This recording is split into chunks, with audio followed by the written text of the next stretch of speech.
Hello, everyone. I am Glenn Cole, founder and chairman of 72 and Sunny. Welcome to the Sunnyside series. We're here at Sport Beach in Cannes, France, which to keep us from sweating it out, you're getting the curtains in the background. But it is beautiful out there, beautiful morning on day 4.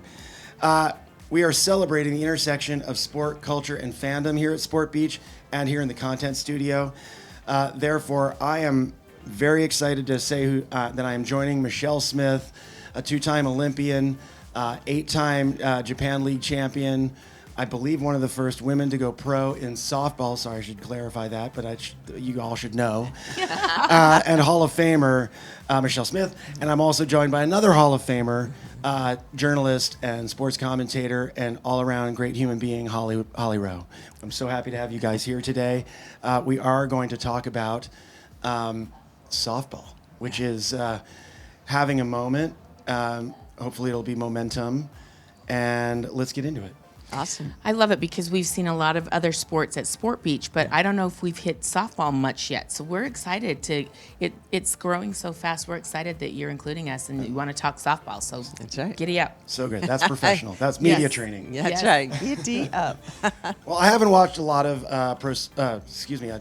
pro or collegiate softball in my life, but I watched a lot of it the past month. Yeah. With the NCAA tournament. You were both covering that tournament, as I recall. Great seeing friends on the screen always. And I was sharing with Holly earlier at Sport Beach, and Michele both. One of the things that blew my mind, I walked into a sports bar in Southern California with my son,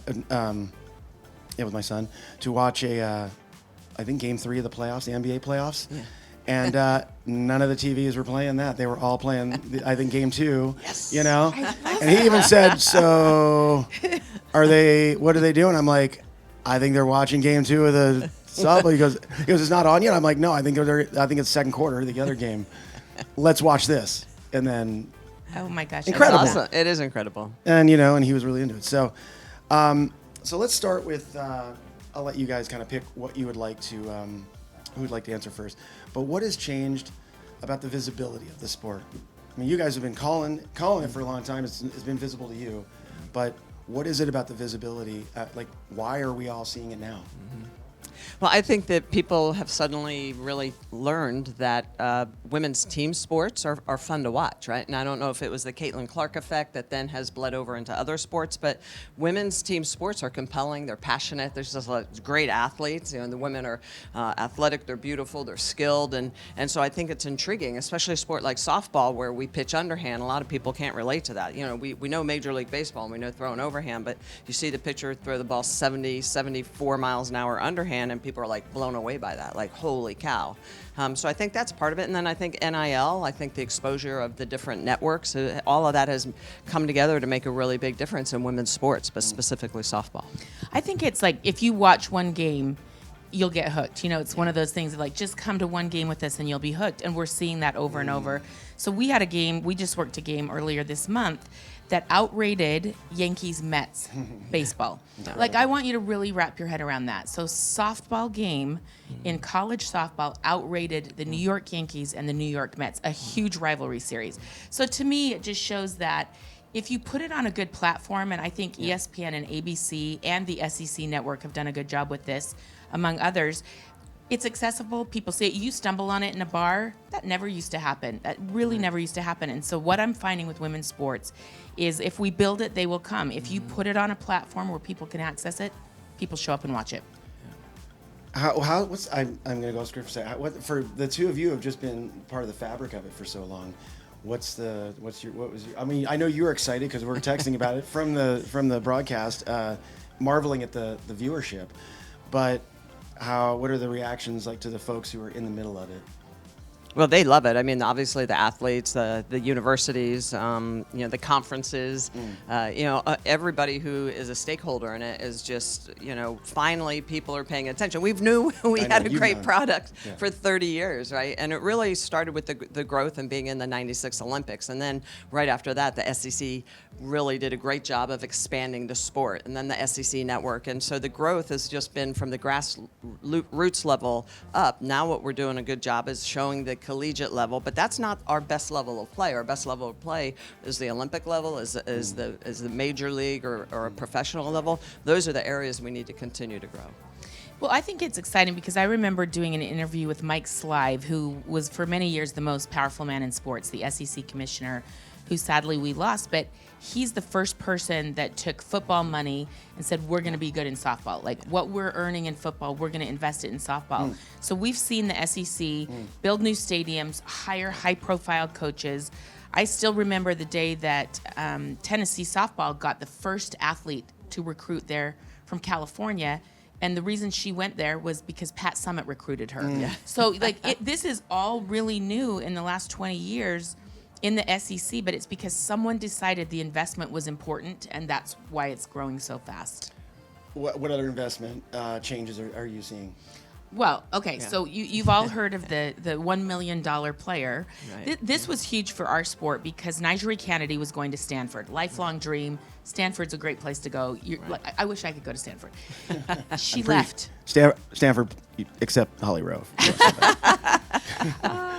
So Nigel Kennedy is like happy living life. She takes Stanford to the Women's College World Series twice. Texas Tech comes in and gives her a better offer for $1 million, $54,000. Yes. $1,054,000. She goes to Texas Tech, and now Texas Tech got to the World Series and the championship game. Yeah. So really, it's the first time we have seen a female athlete in a college sport get such a big offer. You know, a lot of college basketball players are making good money. Flau'jae at LSU. Juju Watkins, Caitlin Clark, those players, Angel Reese, they all made good money from their NIL deals outside. It's the first time we've seen a collective owned and operated by the university bring in a player with money. What's your opinion? Is that good? Is that development good for the sport, for the women involved? Yeah. Well, I think of course it sounds great. Yeah, it sounds great. No, and it is. I think that we're still trying to figure out the team atmosphere of it, but Texas Tech has done a really good job this year now of bringing in other athletes that are also getting nice NIL deals. And so as long as I think we're taking care of the teams, because it is all of these, team sports, teams win championships, not just individuals, then I think it's going to help continue the growth of the sport. And obviously help these women who have a great platform. You're playing in college softball, you're playing 60 games a year, you're very visible, and your team makes it to the championship, you're potentially on ABC, on ESPN, in massive windows when NHL finals are going on, NBA finals are going on, MLB, all these men's sports are going on, and we're right up there with the ratings. That just shows how compelling the sport is and how much the NIL and how much having these great athletes all together, building great teams, makes a difference. I think with any NIL conversation, there can be some bad side or there's some downfalls, but to me, I'm going to say a very unpopular thing. Women are getting paid.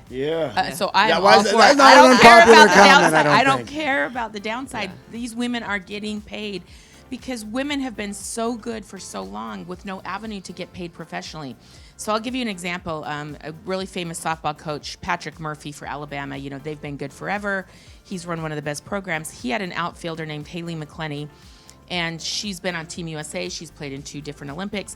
And he said if she was a dude, she'd be making millions of dollars. Because that's how good she is. She can hit anything. She can catch. She can get to anything in any field. She just is a gender that's not getting paid right now. So I think that this next generation that will get paid, that makes me happy. I'm happy. It is great. And being down there in the field and with the teams, kind of ensconced with them, what was is that pressure? Because there is sort of inequity in the payment, because there's the $1 million pitcher and then there's the team scholarship maybe. How does she handle that? The pressure of it? I think they went to game 3. But and then she pitched, I believe, all of game 1, all of game 2? Was that correct? Right? She did. And then the arm gave out at some point in game 3? I think it was more her finger, but okay. She had a little finger issue. Yeah. But I think it did put some pressure on her. She's an incredible young woman. Okay. She made a huge mistake. She was intentionally walking a batter at the end of the game with the bases loaded. Game 1. And tactical error. Accidentally got the ball too close to the plate on an intentional walk, and the player swung and hit a home run and won the game. So she made a mistake. And what kind of bothered me a little bit was, and I get it, it wasn't Nigel Kennedy, made a mistake. It was $1 million pitcher Nigel Kennedy. I think we've seen this in the NBA when guys get a big fat free agency contract. Rudy Gobert is a great example. Well, he's making, $54 million a year. He's the highest paid player on the roster. So any little mistake or criticism, it just gets bigger because people are jealous of the money. For whatever reason, we get attached to that money figure. So I didn't love it that they're like, oh, the $1 million pitcher, blah, blah, blah. But the reality is she has to perform, and she does feel that pressure. And after that game, she was inconsolable. And, I really felt for her as a human. So I do think it adds pressure for young women, and these are young women. But that's part of the thing. If you want the money, you got to take what comes along with it and the scrutiny. Yeah, I remember the first year I signed a professional contract to play in Japan, and it was a different feeling. Like all of a sudden, I felt like I couldn't make the mistakes. I had to be better, and when you apply that pressure to yourself, it's tough. And that for me, I was in my early 20s, so a little bit older than what these athletes are. So I think a lot of it is the mindset. It's how you wrap your head around what's going on, and it's not always, and it shouldn't be, and it is not pay for play. But it's hard to not cross that line as an athlete.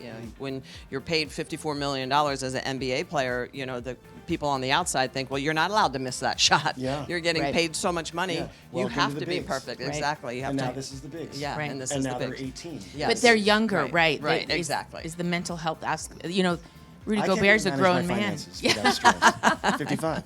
Yeah, so I do think there has to be maybe a little protection from a mental health standpoint because they are really young. I think Nigeri's 20.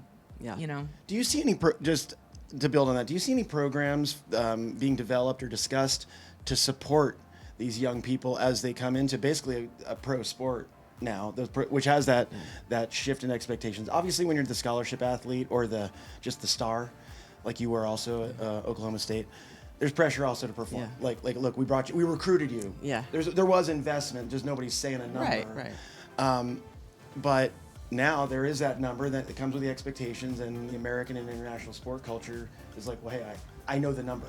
Right. And that's more than I get. So Right. what'd you do for me today? But do you see any programs, whether it's mental wellness support, coaches, a different kind of coach off the field coming, or? Yes. Yeah, I would say most all programs have, the mental health, dietary, right? We've always had weight training. Yes. We've thought, okay, physically Physical. we have to be strong. Well, if we want to be physically strong, we have to feed the body properly. So then we went into nutrition, and then all of a sudden I think athletes started having some mental breakdowns, and all of a sudden it's like, oh wait, we need to take a holistic view at this athlete and realize that the emotional and mental stability of the athlete is also going to drive the engine that the athlete is. So I think that a lot of universities, a lot of teams professionally have come together and realized that we do need a sports psychologist that travels full time. And Holly knows a little bit more because she's actually seen him in the dugouts a lot of times when she's down Right. on the field with Oh them. yeah, a lot Inconsolable, of you them said. travel right in the dugout.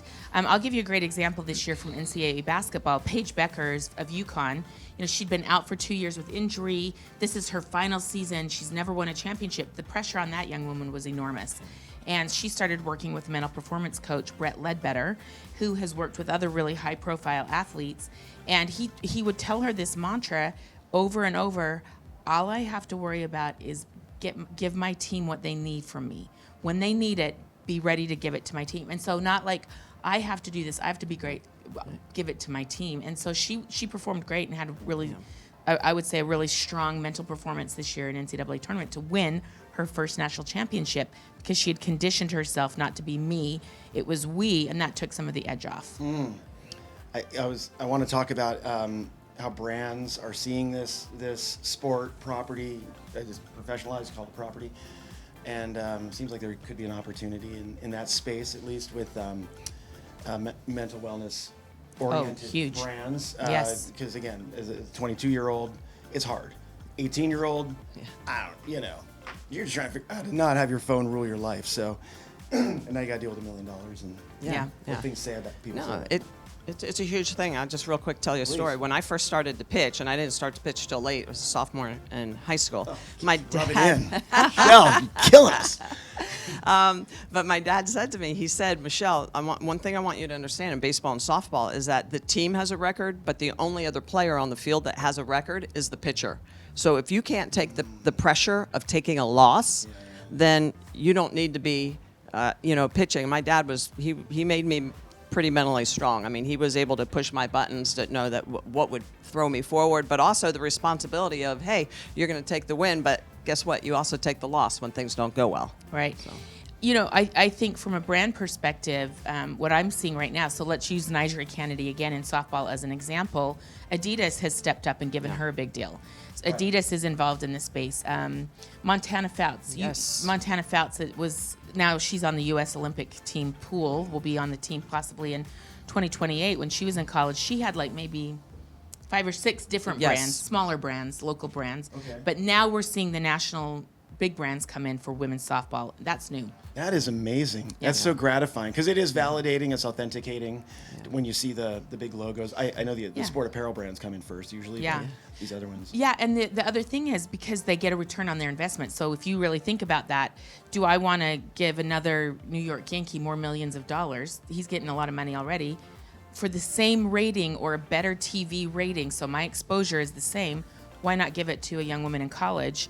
That's an interesting conversation for a brand to have. Yeah, and it reaches a whole different demographics, right? When you're looking at marketing to young girls versus or youngsters, boys or girls, and youth baseball or softball versus the MLB players. So it covers a very broad ability to really lift your brand up. And our top demographic in softball, this is weird, but it's 55 and up men. Okay, let's So, go. so Yes, really, Made the cut. if you want to I get it, still by reach the that way. same audience, Yeah. that we have the same audience that maybe college football and college basketball Right. has. So Right. that's cool too. Yeah. That's good for brands. It hit as part of the demo, which I rarely get to say anymore. Sorry, I said your age on TV. No, I did. I said the age. Yes, Okay, thank good, you. good, Yeah. good. I'm claiming it. I couldn't even tell you how my awareness was raised, like just from a marketing perspective. I don't know. I don't think it was paid media, but sports media made it an agenda item for me somehow. Mm-hmm. And then of course I saw my Ducks were in there. Yes. And they kicked ass. They Go got Ducks. yes, Hell yes. yes. Missy Lombardo, great job Yes. this year. Woo. And it's funny, one of my observations, having kind of been tuned out for a long time, I probably watched it, I don't know, probably decades ago, to be honest. It's not appointment viewing, hasn't been. I actually thought the product had evolved, since decades before, which was part of the joy of it. Lot faster, lot more agility across the team. Obviously, there's always been superstars, but it seemed like there's more stars and more ability and capability across all the teams. That was really exciting, and it seems like quasi-professionalized. I don't know. They had, and it looked like more of a system. So that to me says it's a mature sport ecosystem, or maturing. So it is a great opportunity for brands. That's one thing I do want to actually even get out of this conversation. I hope some brand leaders who are watching it know. Where can they engage, do you think? There's the players, there's the teams. Is there anything else in like the softball culture that you guys can think of where brands would be like, I want to find my role there? Could be off the field, could be Well, I think travel. so. I'm always about the storytelling. We don't have I wish True. we had a softball weekly show. Great. We don't have shoulder programming around softball that we should. Right. On a consistent basis. We have some, but brands can get involved by sponsoring that show. Right. Sponsor a show. Sponsor a series of. We had one this year for the first time where we had an hour-long program telling features about softball, and we're able to tell the story about a coach who's coaching while going through breast cancer, and her team won the ACC championship in Lania Alameda. We were able to tell the story of Nigeria and how hard it was to leave Stanford and go to Texas Tech and make that decision. So I would love to see depth of storytelling, and that comes with production money and sponsorship money and brands. Yeah, and I think at the youth level, there's a lot of tournaments. There's a lot of things going on, and so there's a lot of ability to show up at those tournaments that have. When I say clubs, yes, thousands and thousands of athletes, and it's only the 1% that we then end up seeing it at the collegiate level. But if you look at the bottom of the pyramid, you are talking about a massive amount of families, and that's a lot of staying power when it comes to marketing too, and product support. Well, you're starting to paint a picture of there'll be a really cool future. But what do you guys see as the future of softball? Well, I think given where we are now. Yeah. Well, I think we need to continue to grow at the professional level, and we need to stay on the Olympic program. 28 in LA is going to be massive for our sport, and trying to keep our athletes. I mean, I had to live 16 years in Japan because that was really the only professional league back when I played. If we can keep our Blending athletes right in in. the U.S. Yep. She played for Mr. Toyota, like not Yeah. not the Toyota team, like Yeah. the personal Yeah. chairman. The of guy. Toyota. Yeah, the guy. Mr. Toyota Toyota. guy, yeah. He was an amazing man. He compared me to a Picasso on the wall. I was like, that was one of my best ever compliments. We were Really? standing in one of the massive rooms for the chairman, and there's a Picasso on the wall, and he says, Michele, let's get a picture next to the Picasso because you are an asset. Like this, Picasso is an asset to our company. You're an asset. to And I your was like, company. I've been compared to a Picasso. That's amazing. Pretty Made cool. it. But so I think the future is a couple of things. AU softball just relaunched this summer with the backing of MLB. So for the first time, a major league is going to invest in softball. Let's go. So they're going to have a different format, teams that are traveling. So I think AU softball is a place to look. But most importantly, I would love for brands and people to get behind the Olympic team. Yeah. LA 2028, USA softball, that is going to be epic because our softball base and community, it's going to be packed. It's going to be epic. I think those athletes should get deals and be visible and be some of the stars that are breakout stars in the U.S. because it is maybe the biggest emerging sport in the U.S. Olympic program. So that to me is where people can get involved and be great. And then of course, NCAA softball is continuing to absolutely. Yeah. I was going to say kick ass, but can you? Kick ass. Are you kidding? This is our show. This is not, That's right. There's nobody. There's nobody. Nobody filtering. Yeah. This is hashtag Yeah. no filters in here. Yeah. And the softball, as I understand, as somebody who does live in Los Angeles, I feel like I read it's going to be in Oklahoma, Correct. not L.A., which is okay. That's true. Yes. I'm So having is that frustrated feelings about. kayaking? I mean, Yeah. you're an Oklahoma star, but Well, no. Oklahoma State. Yeah. No, there are a lot of people that are frustrated. I think a lot of people are like, oh, the athletes. I'm hoping the athletes will be able to attend opening ceremonies, Okay. and then they will fly That's to where I'm going. Oklahoma City, and they will have a small village there because it's not the only sport that will be played in Oklahoma City. I think there's a couple things that need to be said. It is unfortunate we're not building a stadium for the sport. We need more stadiums. We need more city, county infrastructure. We build them for the men. We got to start building There softball aren't stadiums. softball stadiums. for the Like, women. why don't we? Yes. We're the only female sport that cannot play in a men's venue. Basketball can play in NBA, right? WNBA plays in NBA arenas. Volleyball can play inside. Swimmers swim. Golfers, right? Everybody else soccer on soccer pitches. We are the only. We can't play Why in can't- MLB why because can't our I? field is 2/3 the size of a Major League Baseball. So Okay. we have 60-foot bases. Baseball's 90-foot bases. We pitch at 43 feet. They pitch at 60 feet. We're literally 2/3 the game, but that's why our game's so fast. It's more sped And up exciting. and exciting. So every play is just like you're on the edge of your seat, waiting for this great play to happen. But with that comes the fact that we cannot play in a Major League Baseball stadium. So we need to build facilities. We need money to keep being invested back into our sport. So that's one. And then the other thing I do want to say about Oklahoma City having the Olympic Games is that when I was in the Atlanta Olympics, we were in Columbus, Right. Georgia. We were Right. 2.5 hours away by Don't car. believe the hype. Yeah. By the way, if you're in So- LA and trying to get to Yeah. the So Inland Empire, could you be might that as well long. go Yeah, to if you're- you might as well go to Arizona. Yeah, if you're 2 hours away, it doesn't matter if you're 2 Right. hours away by car or plane. You're not going to see other. Once the games are over, then those athletes can go be a part of the LA, culture. And I do want to say Oklahoma City has invested. Devon Yes. Park, Yeah. Devon Energy, Yes. people have invested in that stadium in Oklahoma. Yeah. And so they get it. And they're going to kick Right. ass again. And they're going to have great sponsors and signage and all the things. And it's going to be amazing because they did invest in it. Right. I do wish the women could have the same Olympic experience Right. that Yes. other Sounds athletes like they get. meant at the beginning of it. We're tired of women having lesser experiences. Let's try to avoid that. Yeah, That's my it is good to. Hopefully, it'll be a showcase for what investment can look like for those of us who may Right. may not be there. Right. That's exciting. Yes. That's a good lemonade out of lemons. Yes, yes. For the casual fan, I think they'll have a great time, and the fans who are going to be the fans, and It'll they're be gonna show packed. up. We're getting 12, 13,000 people a game. Okay, we have to wrap up, but it'll be packed. It'll be exciting. That's the future. This is an awesome duo. I just don't want it to stop, but we are coming to the end of this session. However, you're not off the hook because I have my speed round questions. So you're gonna have to come up with something different. Just say whatever comes to your mind. You don't need to overthink these. Just This is the first time the Okay, word full- applies. Softball pitch things, and it doesn't even apply anymore because it's like 4 miles an hour. 74 miles an hour. Yeah. So not a softball pitch. It's like a badminton family barbecue. I'll start with you, Michelle. Sweet or savory, and why? Savory. Wow. Yeah. And that's why you're a lefty and a Exactly. legend, because Protein. a lot of Feed protein. Feed the beast. By the way, when we used to have, my dad would figure out how to motivate me. You got me on sort of distracted from the thing. What would her dad say to her? I'm like, I bet he's just like, fine. I mean, I guess if you like losing. Yeah. That seems like a very your dad. Yeah. This winner, hit the winner button. All right. I'm going to go same with you, Holly, because now you've had a chance to think about it. Sweet or savory? I still stay with sweet.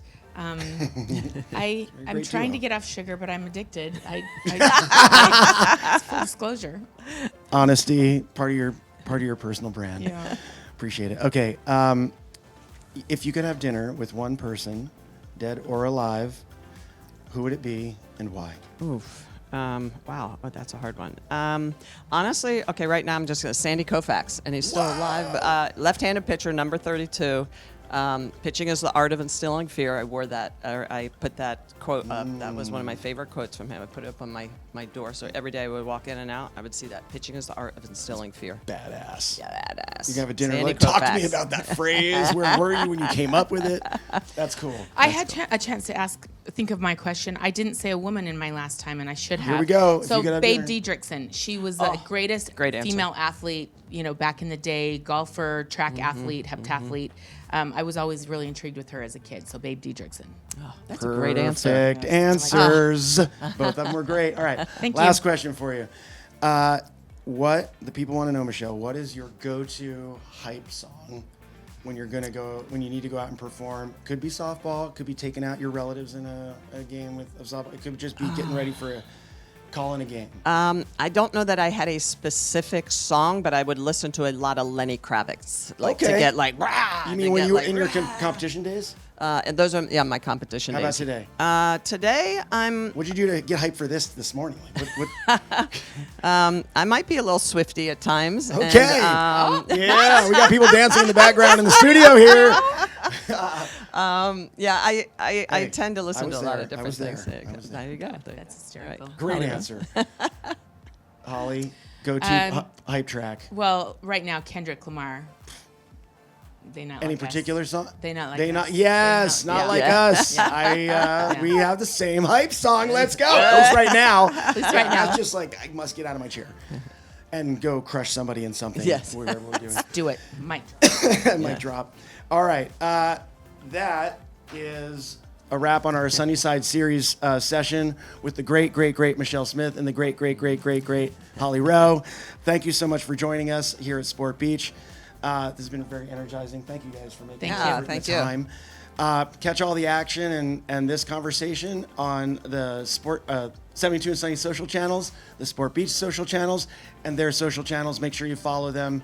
I imagine many of you have started already, and if you haven't, you're missing out. Get in there.